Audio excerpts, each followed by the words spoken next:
So hi, I'm Mandi Feely Swain. Welcome to another episode of Origination Boots podcast. And I have my dear friend, Megan McCaleb here. We've known each other, I don't know, a couple decades at least. Yeah, it's at least that early 2000. I might have been 2004 or 2005 we first connected. Okay, so let's talk about how we met, because that's kind of a story in itself before we start going down the list of questions they want me to ask today. Yeah, you mean me minding my own business, working in a bank, and you just keep hassling me about, hey, I have a stage for you to get on. Yeah. And I was like, I don't know. I've never done anything pageant related and didn't feel like I had the poise or grace. And I think that's probably part of why I needed to do something different. And yeah, it was fun. So I was a bank manager by day, and then apparently a comedian and a pageant queen by evening and weekend. And yeah, there you go. Here we are. So Megan WORked for WAMU back in the day, if you know who WAMU was, and she was my personal banker. And so I'd go in, I'd see her, and I saw this beautiful face with confidence, and she exudes confidence. You don't have to worry about that. And I said, Megan, you're gorgeous, and you are smart, and you speak well, and you look people in the eye. You should totally do Mrs. Idaho, because I was directing Mrs. Idaho at the time. And she was like, you are out of your damn mind. I think that's kind of how that went. And then I kept going in the banking. So persistence pays. If you get a no on the first try, you keep going, I guess. Yeah, absolutely. I'm sure you tried a myriad of different tactics too, because I think one of the things that really... Well, I know what really caught me finally was when you talked about all the gals getting together for service projects and stuff. Yeah. And I'm very community oriented anyway. And I feel like I remember you mentioning some activity or something you guys had gotten together to do. And that ended up being one of my favorite parts. And I'm still like really good friends with some of the gals that I competed with. Yeah, and I think that is such a passion of mine, is giving back to your community. If you want your community to be healthy and happy and strong, then you have to be part of that solution, right? And Mrs. Idaho was really a catalyst for a lot of people to promote programs and charities and events that they felt passionate and their hearts were into. So yeah, if that's what hooked you, fantastic. Yeah. It wasn't the swimsuit part of the competition. Not at first, although I felt pretty empowering. Okay, so tell us what originally pulled you into this profession, because this is not where you started. I mean, we just kind of mentioned you were a banker, and this is not where you thought your life was headed at all, right? No. I mean, I only applied at a bank, full disclosure, because one day I saw bank tellers laughing at one of the in-store branches, and I was like, looks like they're having a great time. I should get into banking. I like laughing. And then it turned out that I was like, oh, okay. Well, now, I ended up being in banking for 10 years, and then I did FEMA grant management for 5 years after that. So I ended up being around a lot of money and systems and operations and stuff. And I realized, even though like certain parts of that were not necessarily my favorite tasks on a daily basis, it was what those were a vessel for people to like build their empires, and then I love people too. So it was kind of a fun, I guess, cross-pollination of stuff, because I was still in banking when I started doing comedy as a hobby. And then I just learned a lot of really valuable like communication skills and having fun and human connection and all the stuff that really drives any business. And when you're talking about financial things, I mean, these are not small transactions. These are life-changing for each individual client. Right. And I was always really keenly aware of that. Like each transaction, like it felt like routine to me. And yet I focused on like the human component. I was like, this is a big deal to every client. And I really never lost sight of that. And so I kind of carried that energy into every other project I've touched over the years. I think that you bring up something so valuable for loan officers if they're listening, I think sometimes it becomes clinical in nature to us as originators, right? Because we touch transactions, we get used to seeing people's income documentation and their credit and all of these things. And maybe it does become clinical. I think bedside manner goes for being a loan officer or a doctor. And so it's like, you said that you stay at the heart of the matter with the human connection. And I think that that's a great that's a great catalyst for loan officers that are listening, is to remember that these people don't do this every day, and walking them through all those steps, and the fact that they're kind of stripping down all their finances for you as a loan officer is vulnerable, right? And Right. so remembering your bedside manner is important. Oh man, yeah, totally. I say the same thing to realtors, like because you guys all work together so closely, Absolutely. and you know the business so much better, obviously, than just Joe Public. And so I think that it's a really important relationship, even in tandem with loan originators and the real estate agents that are kind of going along the same journey, is because like you can pick and choose if you're really thinking about each transaction on its own, looking for some ways to humanize it so that like you can kind of keep that authority of like, you really do know what needs to happen. And then how do you make sure you're doing these check-ins where the people on the other end are just like, wow, I got taken care of. I really feel like they know about me. And it's more than just a transaction.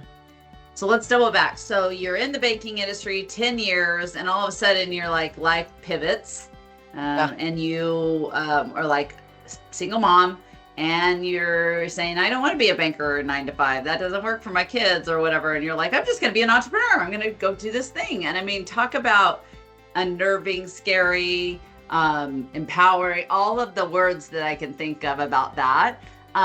Bravery, I think at the heart of it, I think that you have to kind of, a belief in your center of yourself, right? And so talk about that, and like, why you did that, because a lot of people are maybe new in real estate or being a loan officer, and they're not getting that paycheck, and so they have to have all the words I just said to do that job too, because they wake up without a paycheck, right? Oh yeah, I think that's what it all kind of has the same theme. When you talk about like getting grounded in yourself, I remember like really before I jumped ship officially, I was playing around with what I thought to be true, right? So I was doing little comedy workshops with a variety of different companies and just seeing what makes people tick, what are the pain points across industries, what am I seeing here? And I maybe am one of the weirder people that I've ever known so closely, because I never have feared like death or like experiencing the worst parts of life. My dad died unexpectedly when I was 25 of a heart attack 5 days after I last saw him. And I think that was part of something to learn at a young age, that I was like, I really have no idea how long I have. And if that's my bloodline, maybe my life expectancy is only into my 50s. And so I just was like, why not go big now? And I saw a lot of how general kind of business worked. And I was like, there's no reason to think that it can't work on my little business. I already had some evidence of physical checks of people paying me to come and play and remind people how to have fun. And so for me, I mean, it's definitely not been an easy journey. Holy smokes. In fact, I thought, once I went through my divorce, I thought that was going to be smooth sailing from there, because I was dealing with so many other challenges in that dynamic. And then I kind of caught my breath, and then I was like, oh, wow, it's a whole other scope of problems to have to find solutions to. And then I just really chose to I was like, do I want to ever go back to like a day job? I don't know. Or if not, like, what would that look like to just keep going? And I just wanted to always have fun and focus. It's still like what I said earlier. Every single client I don't treat it just like a transaction. For them, they have no idea what's about to come. But I have done improv workshops in so many different capacities now that I already know what they don't know. Right. And so it's sort of like you come in there and you tell them what they need to know to get you in there, and then you get them in the jugular with what's really gonna make an impact in that moment. And so for me, it's just a fun, every day feels like a new challenge, even though it's kind of the same. So you've taken on this you've written a book about some hardships in your life, and I'll let you elaborate on that. Then you roll into being a speaker. Now you're helping businesses and business owners just with their journeys and helping empower them to be better leaders or braver at their jobs or continue moving forward. And you're loving all of that. Yeah, I think it's fun. I learned a lot about judgment as a kid. I grew up in a pretty religious environment, and I remember hating how it felt to be judged. And then I recognized at some point the way I was judging other people, and something about like my own personal story, including an adoption story, a teenage pregnancy that I hid because I was afraid of judgment, turned into an adoption story that I then didn't talk about for like over a decade. It was something that was just always looming. And there was like a little bit of like, was I a bad person? Or if I were to share this, are the people going to judge me? Are they going to want to do business with me? I think people really want to keep these cut and dry lines between our personal life and our professional life. And yet when you can merge them, it actually really elevates what you're capable of, because there is a huge enhancement of your trust factor. Yeah, you pulled up all the layers of the onion, and you're authentically who you are.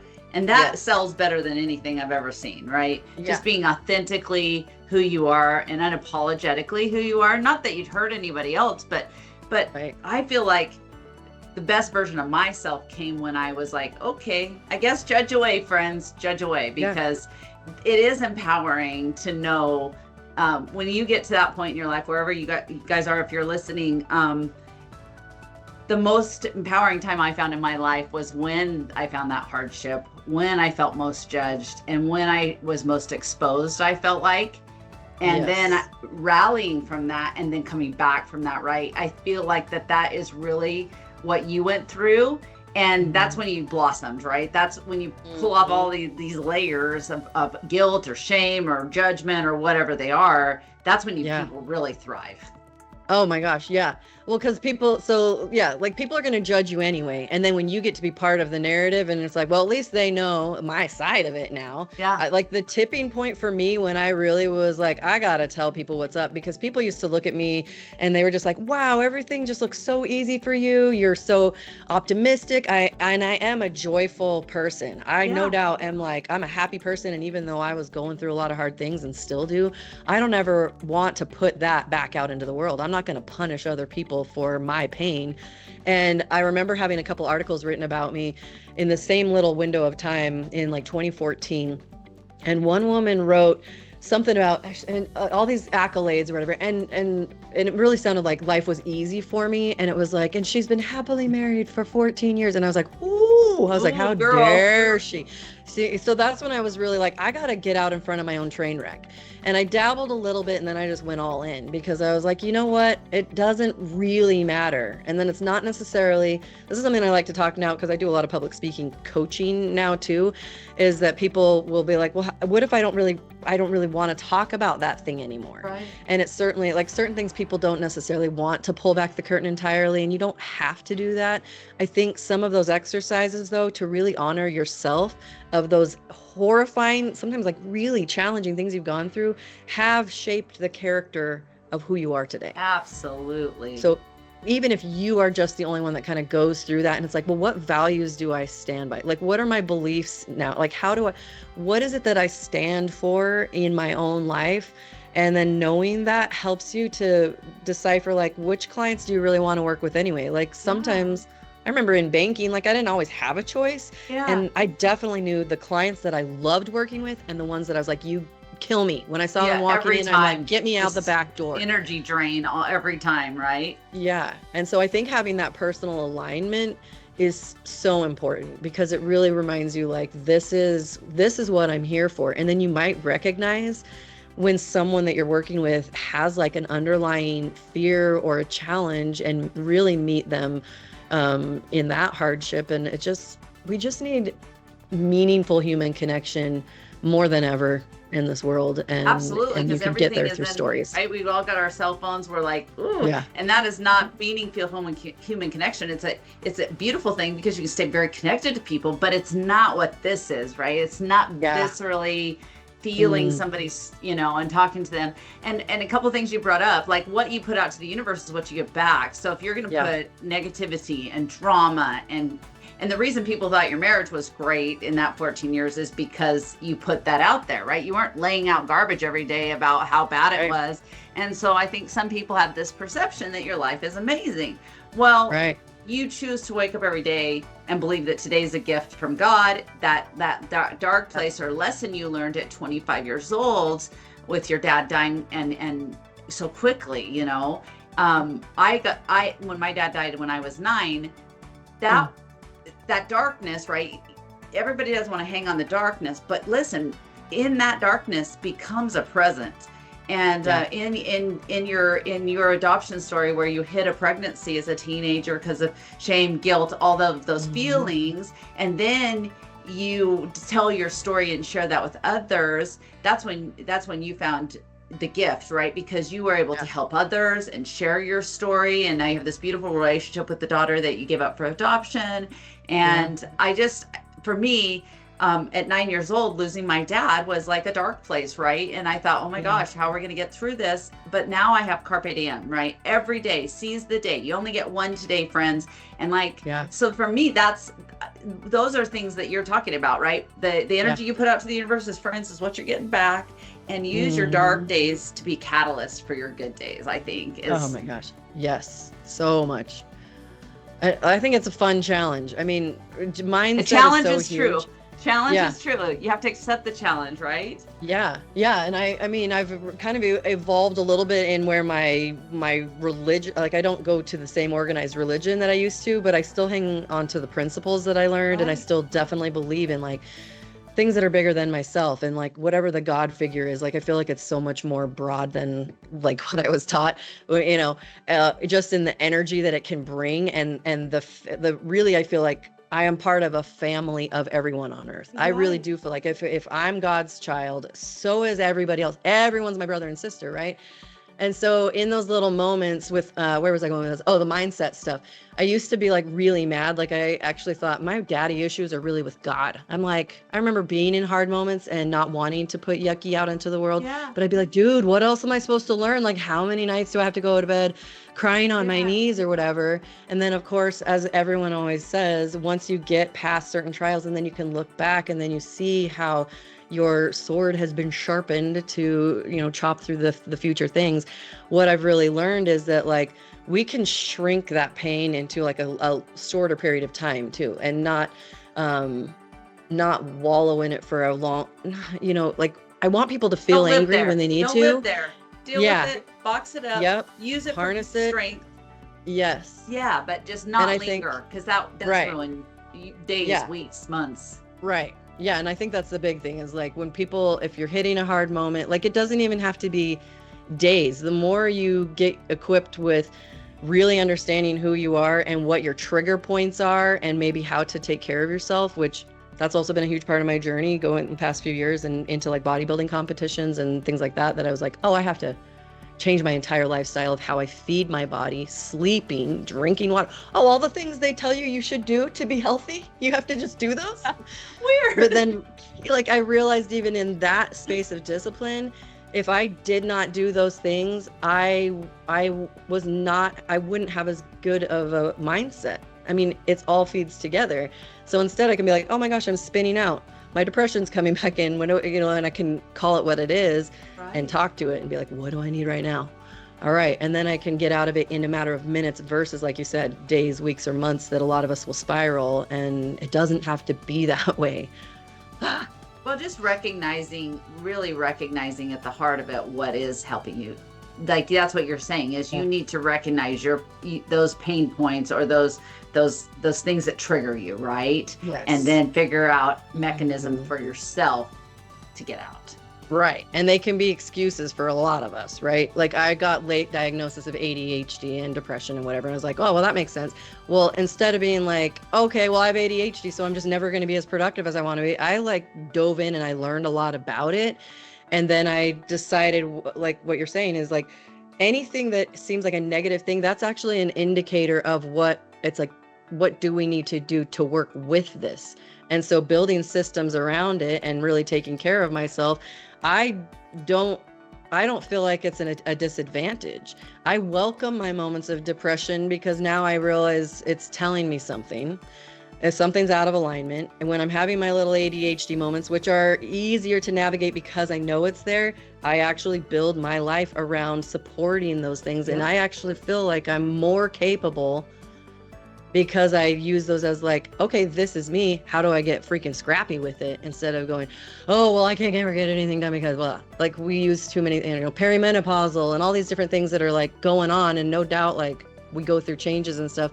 But I'm like, I'm going to give my perimenopausal symptoms a run for their money. Like, I don't want to be medicated on anything more than I ever have to.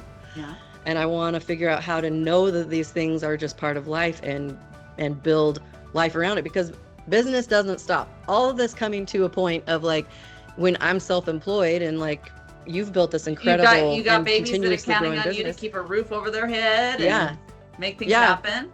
Yeah, I cannot take days off. I can't, full, anytime I'm not doing something, the pipeline reflects that. And Right. so you have to make those things achievable and put really fun little reward systems in place. Like hearing about your origination boost, I'm like, ooh, I love an app that I can track. I'm like a kid, I want to put a sticker on the chart for like that little thing. Because well, and especially when you're self-employed, I think that's at the heart of it. It's really hard to measure success unless you get a check. And so but that's really Origination Boost. It does that, right? It gives you a way to see your wins for every week and how productive you were. And I love that you said you got to put systems and discipline around your maybe lack of strength in an area. So a lot of people they're kind of doomsdayish about their weaknesses, I think. And instead of saying, okay, that is a weakness, now how do I backfill that to ensure that that weakness does not crash my business, right? I think that sometimes folks really just lean into the weakness versus going, these are my strengths, and I'll build systems around the weakness. I mean, do you see that a lot? Yeah. A ton. And everyone has their own, everyone thinks they're unique too. We all are like, oh my gosh, I'm the only one that has, no one would understand all these different things. I'm like, okay, cry about it for a few minutes and then let's get to work. Because we're all in overwhelm. We live in a world where we are inundated with stuff, noise and whatever, if we're not careful. Right? Like some people, like social media is obviously a prime example. I choose to see it as a free global connection. It is something that I can use, and I can choose how my feed is, and I can choose what I put out there. Yeah. And I think then a lot of people just feel like they're just sucked into it, and they want to blame social media for things being horrible. And certainly, there's contributing factors, but we can't give away that power. Yeah. Let's shut down those things that are bringing you into a negative headspace, right? And I think that block the feed for 30 days. I think that's just simple advice, right? But if it's bringing you, or I have loan officers that are like, Mandi, this person is doing all this stuff and they're closing all these loans. I said, you need to be the disruptor. You are getting disrupted by this thing, whatever it is. And social media is a good example because it's very easy, right? And I have loan officers go, well, they're closing all these deals and da-da-da-da. And I'm like, you need to shut off that on your feed. You need to get back in your own lane and run your own race. And don't get distracted. Be the distractor. Be the one that people are like, oh my gosh, Mandi's at it again, or Megan's at it again. And so I totally agree with that statement. Let's circle back to the pipeline, because I think a lot of times self-employed business owners, whether it's real estate agents, loan officers, it's a pipeline problem. Oh yeah, it's the foundation of what you do today that's building your pipeline for 90 days out, right? Same with you as a speaker and a coach. You have to have a pipeline of people that you're coaching or events coming up on your calendar, or you don't have a business, right? And a lot of times I'll talk to loan officers and they're like, well, and I'm like, you have to do the fundamental work today to get a paycheck in 90 days. Yeah, absolutely. And it's a pipeline problem, friends. Yeah. And I don't know what the actual average is. I guess I haven't paid attention in a while of like, if there is a pretty quantifiable data point of like from the time someone is starting their process to when a loan is closed, it's probably a several month process, right? Or could be quicker. I'm like, I don't know how much has changed. It's been a long time since I've been around it every day. But I look at things at different mile markers from 18 months to 12 months out to, break it down into quarterly type of things, especially ever since I read a book a couple years ago called The 12-Week Year. The 12-Week Year. Can't remember who wrote it, but essentially it's like, take your whole year's goal or whatever, general ambitions, And instead of 12 months, what if it's each of those month tasks were in a week? So if you're pushing pedal to the metal for 12 weeks, maybe you don't hit that goal, but you make substantial progress, right? Yeah. And so I'm constantly doing that. So even though, I set like an 18-month thing, it's kind of always moving with where I'm at. So you have to break it down for like whatever the likelihood is. If I'm going to be doing that in a year or 18 months, then like you said, like what is a daily thing? And they're really small, because for me, sometimes I do get like a huge surge of energy and I might do 50 outreaches in one day. That's rare. Yeah. Occasionally that happens though, when I'm like, I'm feeling it. Yeah. On those days it's not happening, my goal is only 3. That's it. Because you can't not do something when it's so easy, And then once you start doing the 3 tiny little things, usually then you get a little second wind. And even if you don't, who cares? You did your 3 things. But loan originators it feels like very similar energy to a self-employed person, because your efforts determine your paycheck. And it's unlimited paycheck. We're blessed by that. Right. You're blessed by that. You're only limited by your own skill set or the amount of work and effort you put in. And I started Origination because I contended that if LOs did 70, got a 70 out of 100, and people are like, that's a C grade, Mandy. I'm like, I know, but listen to me. Hear my words. If you do 70 tasks a week, your business will flourish, because I'm guaranteeing you that you're doing 60 more tasks than another loan officer in the market. And really looking at that and saying, what do those 60 tasks or 70 tasks equal to business? And it's been fun to watch people flourish in that environment and be able to have a scoreboard. Who wants to go to a football game with no scoreboard? That's not bueno. Nobody wants to, soccer, baseball, whatever your jam is, right? But so having a scoreboard, and you have your scoreboard. It's it's really your business plan for the next 18 months. That's your scoreboard, right? Yeah. Oh yeah. Or the totally. 3 tasks versus 50 when you're rocking it. Right. Yeah. And I think it might be interesting when you're I love being in apps and I love competing against other people. I just like to make sure I don't lose that sight even when I'm on my own. Yeah. And that's something I even talk with my kids about, because I'm like, well, it could be discouraging, I think, in some ways, if they're like, well, crap, I'm never going to catch up to this person who's already so much farther ahead. And so there's a little bit of a balance of like, well, yeah, like what you were saying earlier, don't watch that in your feed. It's like just looking at those as data points and still know that your efforts are winning your own game within the game. Yes, absolutely. I love that you brought that up, because I think that sometimes we as humans in whatever business we're in have a tendency to compare, and you're comparing your best to somebody else's best. And my mom would always say, when I get a bad grade on a test or whatever, or get a B in a class, she said, well, did you do your best? And I'd say, I did my best. And she'd say, your best is good enough for me. And I think sometimes we're so used to judging against other humans that my best and somebody else's best are different bests. I mean, there are other originators that do more production than I do in the country, but am I doing my best to serve the homeowners I work for, the loan officers I work with? And I think you bring up such a valid point that are you doing the best you can for where you're at in your life, right? Right. And you probably coach on that mindset a lot. A lot. Yeah, and I get coached. I'm pretty much always going to coaches for different things as well, because I'm like, I need reminders. Like we talked about, I'm still gonna have those down moments, and luckily I've learned how to put those habits and stuff in place that they're very short and very easy to manage, which is just the most incredible thing. And to kind of put it into the perspective too of doing the bodybuilding competitions is a huge, perfect example of what you just said. Because I know like what my own body is like. I mean, I have scoliosis. I've had 5 babies. Like I'm almost 45. I knew like what my stats were. And then you really don't know who you're going to even be competing with. And yet we all kind of know we're doing the same sort of things as far as nutrition, sleep, water, all those things I listed before. And then you step out on stage and then you just you have no idea how it's exactly going to go. Yeah. Because whatever. So you just get to, again, like make that little game. And that's why you have to figure out what makes it fun for you. So not knowing a ton about every single detail of origination boost, like, even if like what's someone's favorite part, or what's a way they can feel like like they get to take ownership of incentivizing themselves. Yes. And then just sort of have that be like, okay, well, here's where I also just check it off. But they could do whatever the crap they want on their own with, something. I don't know how many studies I've listened to over the years about how wired we are for reward systems.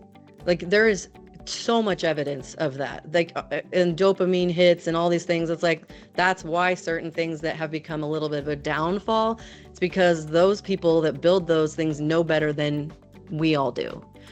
And so, yeah, like 100%, everyone's a little bit different. Everyone needs a little bit of a unique angle, obviously, in the coaching world, because their struggles a lot of times maybe are not even based off of the work they're doing. It might not even be related to the task. It might be something they're dealing with at home, right? And that's why it all comes full circle from all the stuff we've talked about. Your stories, your life you're living, if you're not happy, if you're not supported at home, if you're not sleeping well, like those things all affect even your will to get out of bed in the morning and check a box. And you talked about maybe small things, and I think that you just brought up several things. That one, your tribe around you has to be solid. If you've got people, whether it's a loan officer, you have a real estate agent that is sucking the lifeblood out of you, or if it's somebody that's not supporting your dream of being an originator, a top performing originator, because they think it's crazy you work all these hours, or whatever it is, you got to watch your tribe. You got to watch the intake of information that you get wherever you get it. And like we talked about social media, but you can also get it from those around you, right? And I think that if you start listening to all of that white noise, I call it, things get kind of pear-shaped pretty quick. Mm-hmm. I mean, oh my gosh, you might be totally a powerhouse, going to crush life today, and then you get this white noise that just kind of stops you in your tracks. And I think that the tribe matters, right? Yep.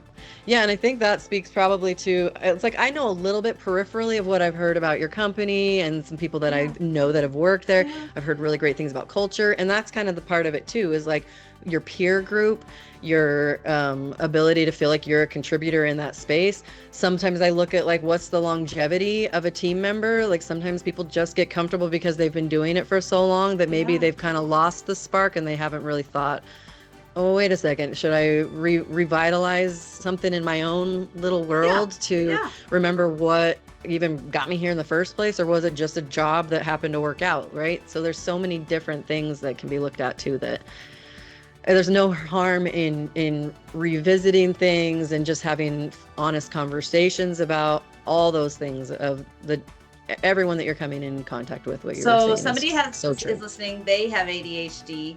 And what are some habits that maybe you would recommend that they put in place to help them stay more focused? I think most originators, because I'm one, so I can kind of say this, I think we have a little bit of ADHD. It's what makes us splatter paint and be able to talk to multiple customers and look at loans differently, and all of these different input points that we get. So, okay, so if you have ADHD and you're having a struggle hyper focusing to get your 3 calls, like you said, a day, or crush life and do 50 in the day, right? What's your habits that you kind of put around you to help them? I love that question. I use an app. My daily tracker it's in conjunction with all my fitness stuff, but I also have my daily things of like taking a minute to breathe. Like they sound cheesy. They work. So I love to check a little button off on my app. For my daily things, I get out my little 3x5 cards I have on my stack. So before I even go to bed at night, I look at the crap show. I was like, I don't want to cuss on your podcast, but I look at all my sticky notes, all the things that have amassed because a lot of ADHD. Sometimes you have to cuss. Sometimes it just okay. There's a point. I try to do that before I go to bed, and I look at the top 3 things. There's only ever one difficult task, never more than one difficult task for the day. The other ones are kind of light. So that I don't ever feel like, oh my gosh, because it's very hard to get multiple really difficult tasks done most days. So I set myself up for my morning before it even comes. Then I'm already kind of thinking about it, and I get to let it marinate in my subconscious while I sleep. And then this other really amazing hack that I learned again from some book I read a few years ago, it's probably been 4 or 5 years ago. It was about time. It was like time is it's made up. It's not a real thing, right? It's something we assigned value to, just like money. And there's this thing that I read in there that said, if you're ever feeling like you're behind, you're running late, you're feeling at or beyond capacity, to stop what you're doing, to put your hand over your heart, close your eyes and take a breath, and then just say, I am the source of time. I'm the source of time, and everything is flowing in perfect order. Nothing is late. Everything is right on time. And I will literally just take that like 10 or 20 seconds is all it takes, and take a nice deep breath. Yeah. I swear it expands time. I don't know how it works, but if I'm like running late and I haven't put my makeup on yet, I'll take that moment in. And I say this all the time to myself. And I don't know, I mean, I get green lights everywhere. I don't feel like I'm ever, and then on the bigger things, I'm like, oh, well, I thought I would have been famous now by the time I'm in my 40s because of all these things I've done. And I'm like, if I notice the thought, I catch it, and then I just have a moment of bliss amid the chaos. And sometimes I do it once a day. Sometimes I don't need it. Sometimes it's 12 times a day. But it just reminds us that like, even though it feels like everything matters, which is kind of true, it also like nothing really matters. And remembering that we're all just like on this, problems are so tiny in the scale of the universe. Yeah, true. So, it really works. People think that that's crazy. I have used that with many of my coaching clients though. And they have said too, that when they are feeling frazzled and they're running late and they just take that quick moment to check in and feel their pulse. I even feel better when I just did. Like, I think sometimes we just forget to breathe. If we're going really fast, I think sometimes that breath, like just fill your lungs and find gratitude that you could fill your lungs with air, right? And I think that I'm gonna have to start using that, because I do think that sometimes you're like, whoa, I haven't breathed, I haven't taken a breath all day, really. I mean, you're breathing because you have to survive, but not just to regenerate, rejuvenate your own self. And so something I want to circle back to, because I think that this is key in what you just said. Your note cards on the side of your bed are kind of like you closing the loop for your day. So you're basically saying, okay, these are my 3 things maybe I didn't get completed today that I know I need to close the loop on, or I need to finish tomorrow. And I love that, because most successful people I meet are very good at closing the loop. They get really proficient at it. They get really good at it, right? They get good at closing the loop. And I'm not sure that I think the note cards make it very simple to do. So if you're looking for a way, if you're listening and you're looking for a way to kind of close the loop on your day and put a bow on it, so you don't have to be thinking about it in the middle of the night when you wake up, I love that it's so easy and it's right there, and you pick it up and you get going for your day again. I love that suggestion. Yeah. Because you're going to have fires throughout the day too. And I think an important thing about closing loops, because I'm obsessed, man, I've read so many books about habits and stuff too, and loop closing. And one of the things that you might find as a delightful side effect of just sort of reviewing things at a kind of bird's eye view, sometimes the loop gets to be closed that you don't even have to do that thing. Like a lot of us get wrapped up in expectations we've given to ourselves that actually aren't things we have to spend time on, and maybe aren't even things that are moving the needle, which is, I think, why it's really important to drill down to like, here are the things that we know are what makes someone successful. So if you do these things, great. Trying other things, awesome. So much relief can come though from when you can go, oh, you know what? I got to close this loop because I don't actually even need to do that thing. I've been stewing over it, and it's not important. It's not relevant. Yeah. It's like, yeah. I think sometimes we get analysis paralysis. I see this with a lot of originators. They think they have to be absolutely perfect. And so my saying's always been, because I'm a perfectionist, born in September, it's my reform control freak right here. I have to remind myself done is better than perfect. A lot of times done is better than perfect. it's version 1.0, and then you'll get to 2.0. But sometimes I see salespeople in general, agents or loan officers that just feel like they have to have it perfect before they can put it out. A flyer or a post on social, or that listing presentation, or a loan officer perfecting the art of taking the loan application. Whatever it is, I feel like that is, I don't know, since we were little, maybe that's been inbred in a lot of people. Like that's why they give you an eraser in elementary school, is to erase your mistakes. But I do feel like we need to cut the eraser off, man, because most times done is better than perfect, and you will move your business ahead. Yeah. And I don't know what you see on a coaching side of things, but you know. Yes. Oh my gosh. Especially to that point, a lot of my clients want to be the standout voice in their business, right? So I'll coach people who are taking the stage for the first time, maybe on like a conference, they're representing industry at a conference or something. Yeah.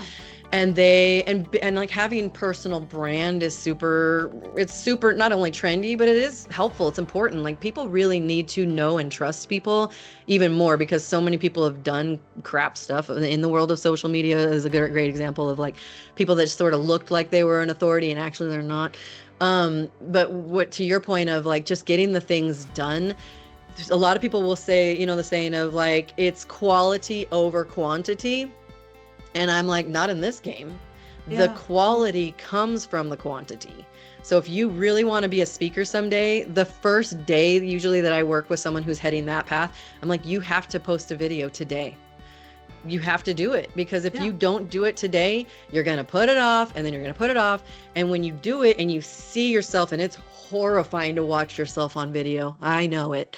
Then you go, oh, you know what I would have done different? You immediately start finding the things that are going to make you better right away.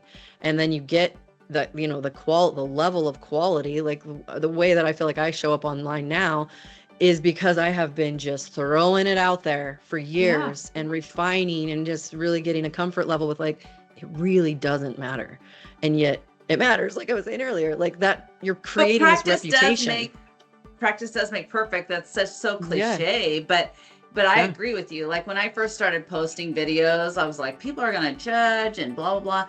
And you just kind of have to go take that hat off, take the judgment hat off, and then you have to do it and then not watch yourself. Because if you watch yourself, you are most people are the biggest critics of themselves, right? You're going to say, my hair wasn't right, or the way I say these words is weird, or I use my hands too much, or nobody cares about this content. I mean, I think that sometimes we're our own harshest critics. So just don't watch it, friends. If you are not posting on a regular, just don't watch it. Just put it out there and don't watch. And maybe 2 people look at your video. Okay, that's 2 people more than we're going to see you if you didn't do it or didn't, sat behind your desk and did nothing. I mean, so I love that you're like, I'm so much better now than I was 4 years ago, right? When I started started posting on social.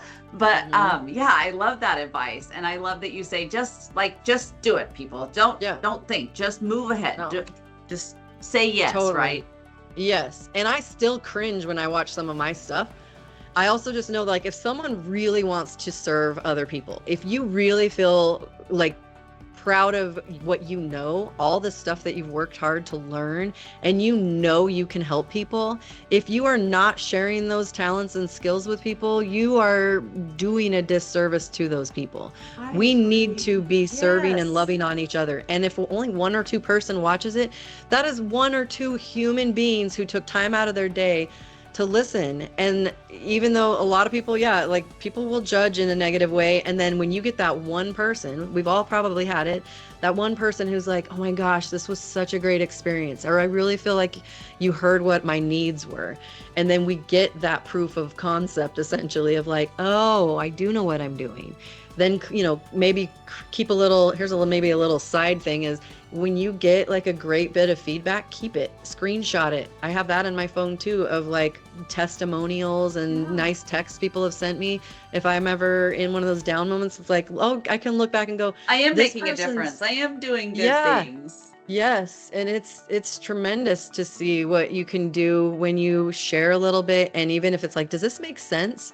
Here's another thing, and I'm not even watching time, but here's another thing from a book. Actually, I keep it by my bedside. It's called Happy Pocket Full of Money. I've probably read it 7 times. It's a really easy read, but it has all these little snippets. And so you can just like read a couple little lines and feel like, oh my gosh, life is good. There's this sentence in there though that says, never, something to the effect of, never disregard what seems like a random thought, because a random thought to you is the answer to someone else's prayer. And I really thought about that from like a social media post perspective, or even when we're just interacting with people like at the grocery store or when we're out and about during the day. If something random comes to mind, or if someone that, somebody comes to mind, send them a message, do something with that information, because it's always those things. In fact, I think it happened at your event at Jump, where I was speaking and something came to mind, and I don't usually say this part out loud, but I was like, oh, there was a little blurb part of a story that I ended up sharing that just came to mind. And then I actually said, okay, that part I don't normally say on stage. I just know that when something comes to mind, it means someone in this room needed to hear it. Yeah. And one of your gals came up to me afterward and she was in tears and she's like, I'm the one that needed to hear that one thing you said. And I was like, oh.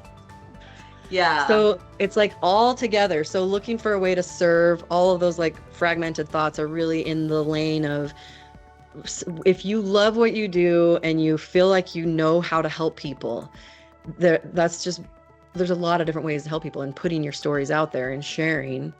I mean, if you want to be the person that's closing all those deals because they're using social media, you are literally just as capable as them. You have it in your freaking hand. Like, stop waiting. Yes, Oh, yes. I feel And so you probably see a boxy. lot of that in business. Stop waiting, find your greatness. And the greatness is when you stop waiting. That is when your greatness begins, right? I always say comfort and growth cannot coexist, because when you're comfortable, I don't think your soul is growing as a person. Like, you're not stretching, you're not uncomfortable. Or I say, go get more deodorant. You'll be, when you are outside the comfort zone, you are sweating. It's like, I don't want to go to that event, or I don't feel up to it today. And you get there, everything's fine. You leave energized because other humans are there. You're sourcing their energy. But man, I feel those people that are like, gosh, I don't want to give today, and sometimes that's what you need to do. It's just like, okay, put your big girl pants on and go, right? So I think that and you do mindset coaching. I don't do that. I help loan officers that need to grow their businesses. And I just use my energy and my school of hard knocks I've learned through the years to help them. But I think that's what you do as well. All those nuggets of trials or tribulations or recognition of your depression or ADHD, you help other people by sharing how you manage through those things, right? I mean, if people need help, that's what you're doing. Yes, because it's basically both. Like, all the crap that I can't believe how many things I have produced. Comedy festivals, written a book. Like, I've written tons of articles. A lot of people don't know this, but I've had jobs in the past where I get to go, like, as a freelancer and write articles and speak on behalf of other organizations in like their industry magazines. And so for me, it's like, I do my tasks better when I'm merging everything. You can't really separate them, right? Like, if my mindset got in the trash and stays in the trash, then I'm not going to be able to do the tasks. And when I do the tasks, it naturally gives me that little boost to keep forging ahead. Yeah. And so no matter what someone's project is, and I did do a lot of things either in the wrong order technically, or I didn't know, like when I wrote my book, I didn't really think about using my book as a way to feed into my business. I just thought, this is a project that my heart felt like doing, but I was like, oh my gosh, I could have actually been like, this is why you use storytelling for public speaking and have it be a funnel. Like, I didn't know any of that crap. Next book, friend. Next book. Oh, I know. I'm working on that. But yeah, it is like, it's all the things. So it's really, showing all the things. I'm not ashamed to show people where I think I did things wrong. And I will also show you the things I freaking knocked out of the park. Yeah. And in closing, I think that's something we as humans need to recognize, is that vulnerability draws people to you. That vulnerability of being honest with what you did well or what you did poorly at and elevated from makes you human, makes you connectable. And if you're in a sales business, that's pretty much everything.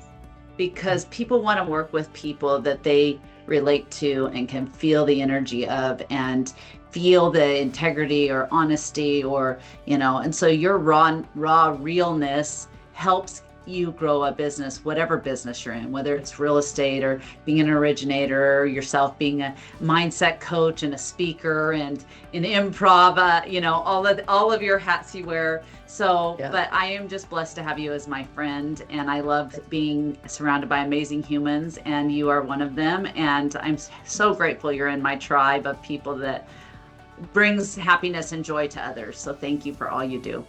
Same. Back at you.